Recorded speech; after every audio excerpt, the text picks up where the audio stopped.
KBS 7시 뉴스 함께하고 계십니다. 지금 시각은 7시 28분입니다. 대학 수학능력 시험이 이제 한 달 앞으로 다가왔습니다. 올해는 입시와 관련된 이슈들도 많았고 또 달라지는 부분들도 많기 때문에 유형별로 더 대비에 철저히 해야 하는 해입니다. 오늘 이슈앤토크에서는 올해 수능에 달라지는 점과 또 주목해야 할 입시 전략에 대해서 들어보겠습니다. 강원특별자치도 교육청 진로진학팀 서종철 팀장 모셨습니다. 어서 오십시오. 네, 안녕하세요. 예, 반갑습니다.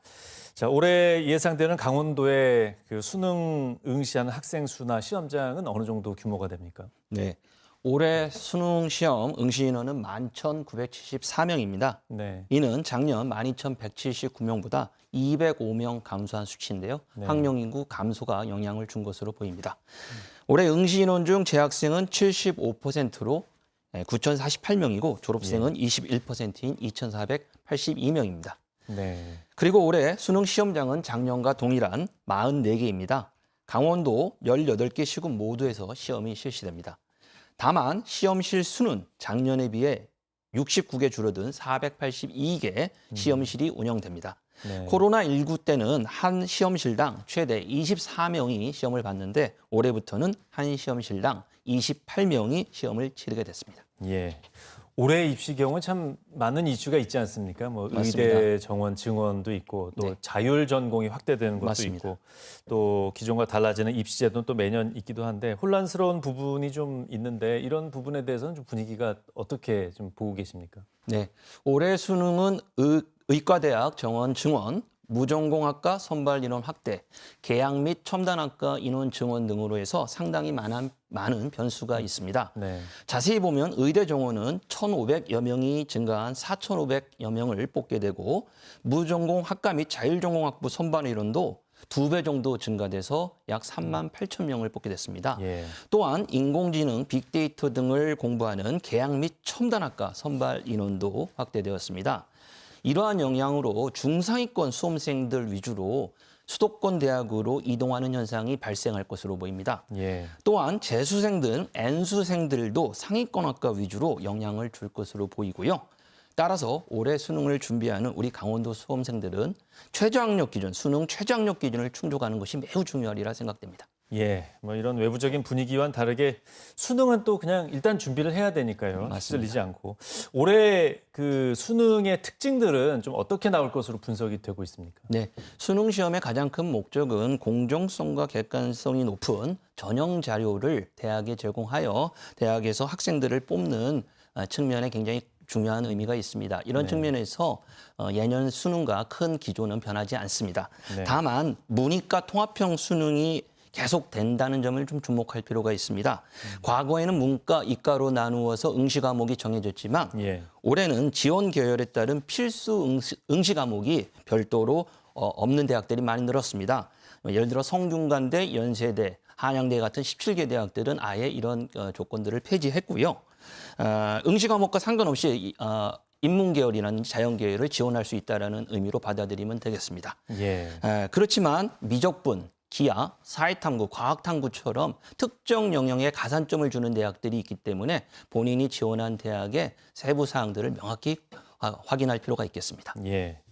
이제 수능 앞두고 6월하고 9월에 두 번의 모의평가가 있었습니다. 네. 그런데 이 모의평가의 난이도가 너무 차이가 나서 올해 수능은 그럼 도대체 어느 정도 나올 것이냐 이 부분이 좀 혼란스럽지 않습니까? 팀장님께서는 어떻게 보십니까? 네, 매우 어려운 질문인데 사실 6월 모의평가는 국어, 수학, 영어 모두 어려웠습니다. 예. 흔히 어려운 수능을 불수능이라고 하는데 불수능을 뛰어넘어 용암수능이라는 말이 나올 정도로 매우 어려웠습니다.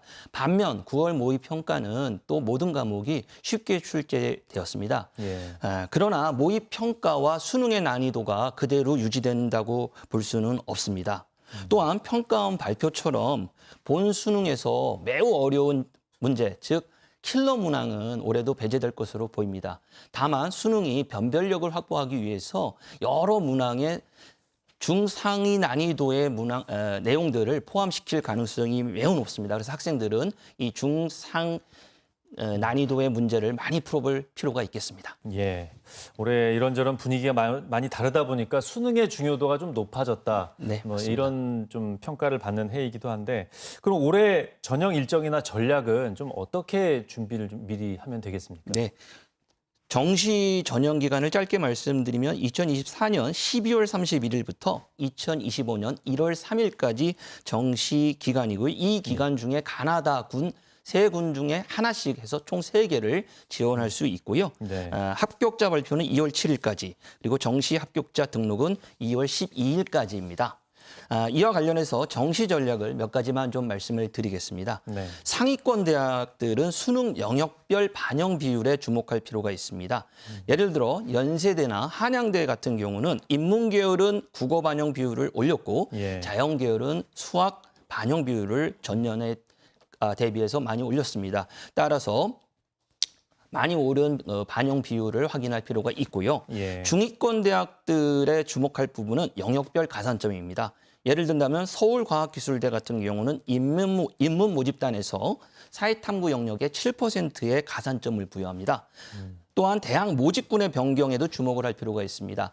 작년에 가군이었던 대학이 올해는 나군이나 다군으로 이동하는 경우도 있기 때문에 네. 작년의 기준으로 올해 지원을 하는 것은 크게 도움이 되지 않으리라 봅니다. 따라서 자신의 강점과 대학별 기준을 꼼꼼하게 분석하여 지원 전략을 수립할 필요가 있겠습니다. 예, 이제 가고 싶은 학교나 전공을 미리 정해놓고 해야 좀 효율적으로 공부를 할 수가 맞습니다. 있는데 이런 것과 관련해서 강원도 교육청에서 진로 진학 프로그램도 운영하지 않습니까? 네, 맞습니다. 현재 학생들이 선택한 과목을 1대1 또는 소인수 과목으로 개설하여 맞춤형 전략 과목 온라인 수업을 현재 진행 중입니다. 네. 18개 과목 20강좌가 운영되고 있고요. 면접을 준비하는 학생들을 위해서 온라인 모의 면접도 오늘부터 신청을 받고 있습니다. 네. 그리고 수시 및 정시 면접 대비하여 찾아가는 모의 면접 및 컨설팅도 지원하고 있습니다. 예. 그리고 학교에 셀프 면접 준비 매뉴얼을 보급하고 있는 중입니다. 예. 또 수능 끝날 때까지 또 많은 수고를 해주셔야 되겠습니다. 네, 오늘 알겠습니다. 말씀 잘 들었습니다. 네, 감사합니다. 고맙습니다.